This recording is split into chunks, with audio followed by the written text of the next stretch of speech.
बिस्मिल्लाहिर्रहमानिर्रहीम। अस्सलामु अलैकुम वरहमतुल्लाहि वबरकातुहू। अल्लाह की पहचान।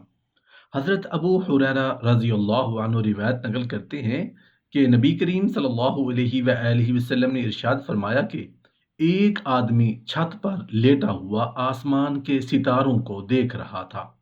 फिर वो कहने लगा, खुदा की कसम, तुम्हें पैदा करने वाली भी कोई ज़ात है। ऐ परवरदिगार, तू मेरी मगफिरत फरमा।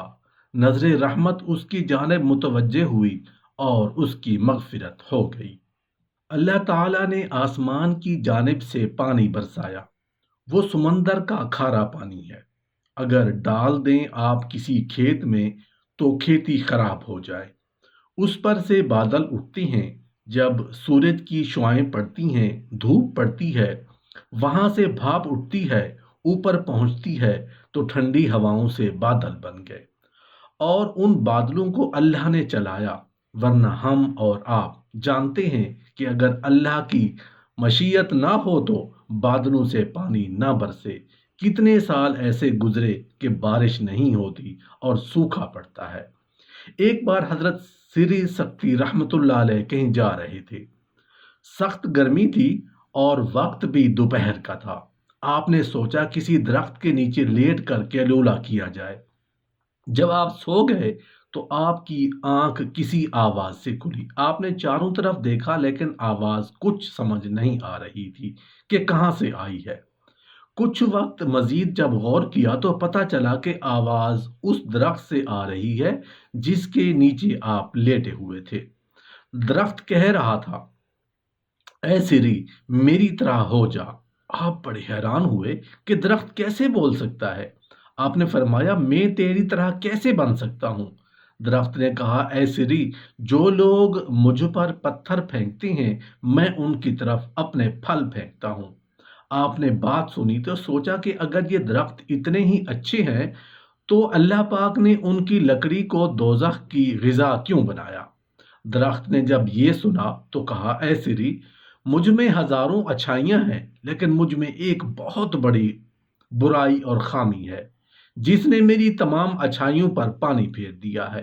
अल्लाह ताला को मेरी वो खामी इतनी नापसंद है कि मुझे जहन्नुम की ग़िज़ा बना दिया। मेरी खामी ये है कि जिधर हवा का रुख होता है मैं उस तरफ मुड़ जाता हूँ। मुझ में इस्तकामत नहीं है। हजरत इमाम शाफी रहमतुल्लाह अलैह से पूछा गया कि आपने अल्लाह ताला को कैसे पहचाना। जवाब मिला, शहतूत के पत्तों से। जिसे बकरी खाती है बैंगनी बनती है, हिरन खाता है तो मुश्क बनता है, रेशम का कीड़ा खाता है तो रेशम बनता है। कोई तो है जो एक ही शय से मुख्तलिफ चीजें बनाता है और वो अल्लाह के सिवा कोई नहीं हो सकता। हजरत इमाम मालिक रहमतुल्लाह अलैह से पूछा गया कि आपने हक ताला के वजूद को कैसे पहचाना। फरमाया कि सारे इंसान एक ही माँ बाप यानी हजरत आदम और हजरत हव्वा अलैहिस्सलाम की औलाद है, तो सबकी रंगतें और ज़ुबानें एक होनी चाहिए। लेकिन इंसानों की रंगतें मुख्तलिफ, ज़बानें मुख्तलिफ, शक्लें और सूरतें मुख्तलिफ, लहजे मुख्तलिफ, हर एक की आवाज़ अलग। इस इख्तिलाफ में गौर करके मैंने अल्लाह ताला के वजूद को पहचाना। हजरत इमाम अहमद बिन हम्बल रहमतुल्लाह अलैह से पूछा गया कि आपने अल्लाह ताला के वजूद को कैसे पहचाना।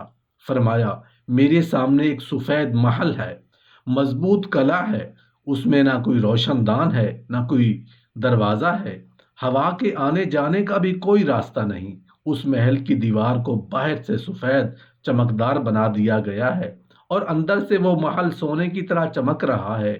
अचानक उस महल की दीवार गिरती है और अंदर से एक जानदार चीज निकल आती है।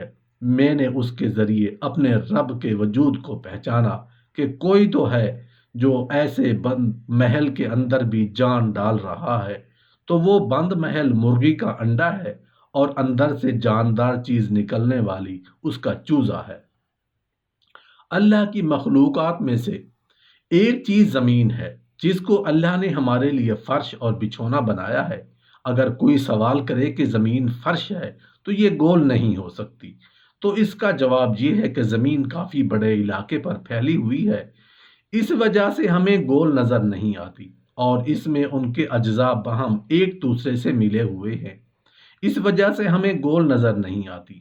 زمین کو فرش کہا گیا اس وجہ سے کہ یہ پتھر کی طرح سخت بھی نہیں اور پانی کی طرح نرم بھی نہیں، بلکہ معتدل ہے۔ پھر زمین میں اللہ تبارک و تعالیٰ کی قدرت کے بے شمار نمونے موجود ہیں۔ ساری زمین یکساں نہیں بلکہ ان کی رنگتیں الگ ہیں، بعض سرخی مائل، بعض سفیدی مائل، بعض سیاہی اور بعض موٹیالی وغیرہ۔ اگانے کے اعتبار سے بھی ساری زمینیں یکساں نہیں، بعض زمینوں میں خوب پیداوار ہوتی ہے اور بعض زمینیں بالکل بنجر اور ویران ہوتی ہیں۔ کتنی بارش برسے مگر کوئی پیداوار نہیں ہوتی۔ مثلاً عرب کے علاقوں کی زمین لیجئے کہ وہاں بالکل پیداوار نہیں ہوتی۔ پھر اللہ تعالیٰ نے زمین کے اندر پانی رکھا ہے۔ بعض زمینیں ایسی ہیں کہ تھوڑا سا گڑھا کھودتے ہی پانی نکل آتا ہے، اور بعض ایسی ہیں کہ کتنا ہی کھودتے چلے جائیں مگر ایک قطرہ پانی نہیں نکلتا۔ پھر زمینوں کے اندر انسان کے استعمال کی چیزیں ودیعت کر دی گئی ہیں، مثلاً سونا، چاندی، لوہا، تانبا، پیتل، پیٹرول، ڈیزل وغیرہ۔ زمینوں کے اندر بیکار اور قیمتی پتھر بھی رکھے گئے۔ کچھ ایسے پتھر ہیں جن کی کوئی قیمت نہیں، اور کچھ ایسے پتھر ہیں جو لاکھوں اور کروڑوں میں بکتے ہیں۔ زمین میں اللہ کی قدرت کا ایک نمونہ یہ بھی ہے کہ زمین ایک ہے جس میں پانی سے اس کی سینچائی کی گئی ہے، اور وہ بھی ایک ہے مگر پیداوار الگ الگ، اس کی شکلیں الگ، ان کی رنگتیں الگ، ان کی تاثیر الگ۔ اللہ تعالیٰ کی مخلوقات میں دوسری چیز آسمان ہے۔ آسمان میں اللہ تعالیٰ کی قدرت کے بے شمار نمونے موجود ہیں۔ اتنا وسیع اور بڑا آسمان جس کو اللہ نے چھت بنایا مگر بغیر ستونوں کے بنایا۔ یہ آسمان اتنا پرانا ہونے کے باوجود کبھی بوسیدہ نہیں ہوا۔ ان آسمانوں میں اللہ نے چاند، سورج اور ان گنت ستارے رکھ دیے۔ آسمان کی مسافت دیکھیں کہ زمین سے پہلا آسمان 500 سال کی دوری پر، پھر پہلے آسمان سے دوسرے آسمان میں 500 سال کا فاصلہ، اسی طرح باقی آسمانوں میں۔ اتنی وسیع اور اتنے وسیع آسمان کو اللہ تعالیٰ نے صرف 6 دن میں پیدا کیا۔ ابتدا فرمائی اتوار کے دن سے اور اختتام ہوا جمعہ کے دن۔